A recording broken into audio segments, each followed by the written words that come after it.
Պարոն Խաչատրյան, տեղամասից հենց նոր դուրս եկար, այստեղ Արգիշտի Մեխակյանի քարոզչական պաստառը, սա խախտում չի։ Խախտում է, բայց չէ ինչ անենք, ամբողջ քաղաքը այդ վիճակի մեջ է, վերածել են Հյուսիսային Կորեայի ամբողջ քաղաքում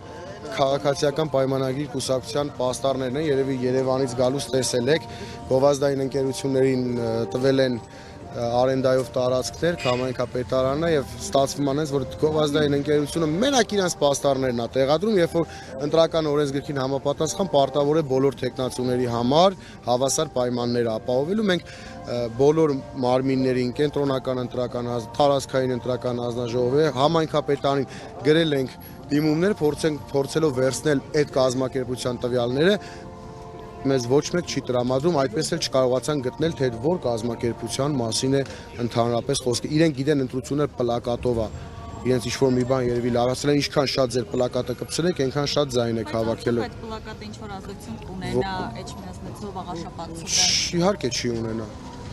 Իհարկե չի ունենա։ Ընտրողն արդեն կողմնորոշված է։ Այո, ընտրողն արդեն կողմնորոշված է, վաղաշապացին կողմնորոշված է, մյուս քաղաքական ուժերի ծրագրերը տեսնելով, հավատալով եւ իրենց այս տարիներին մեր քաղաքը, նաեւ Խոյ համայնքը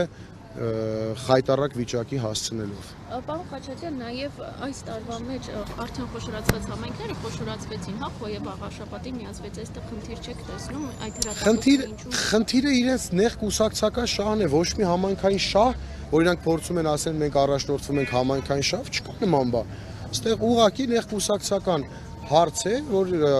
ամբողջ Էջմիածին քաղաքում ունենալով 7 տարի իշխանություն, այս մարդիկ մեկ թեկտացու չկարողացան գտնել, որ առաջադրեն։ Ստիպված Խոյ համայնքը խոշորացրեցին, որպեսզի կարողանային մարզպետին, որը Խոյ համայնքի բնակիչ է, օրենքով առաջադրել որպես իրենց ԿՊ-ի թեկնածու, այսինքն այստեղ ես ենթադրում եմ, էլի, եթե օրինակ Արտաշատից լիներ, միգուցե Արտաշատը միացնեին ու սենց մինչև Մեղրի կարող է հասնեին։ Պարոն Խաչատրյան, նաև Դիանա Գասպարյանը, ով հրաժարական տվեց եւ Էջմիածնի քաղաքապետն է, նրա անվան հետ կապում են մի շարք քրեական գործեր, արդյոք Էջմիածնեցի նորից կընտրի այն կուսակցության ներկայացուցիչին, որի ներկայացուցիչն արդեն այստեղ մի շարք անօրինություններ թույլ տվել է։ Չեն ընտրելու, ես ինքս էլ ասում եմ, որ վաղաշապացին իրենց վստահության քվե չի տալու, հաշվի առնելով հենց նաև ձեր ասածը, հաշվի առնելով նախորդ տարիները ԿՊ-ի կառավարման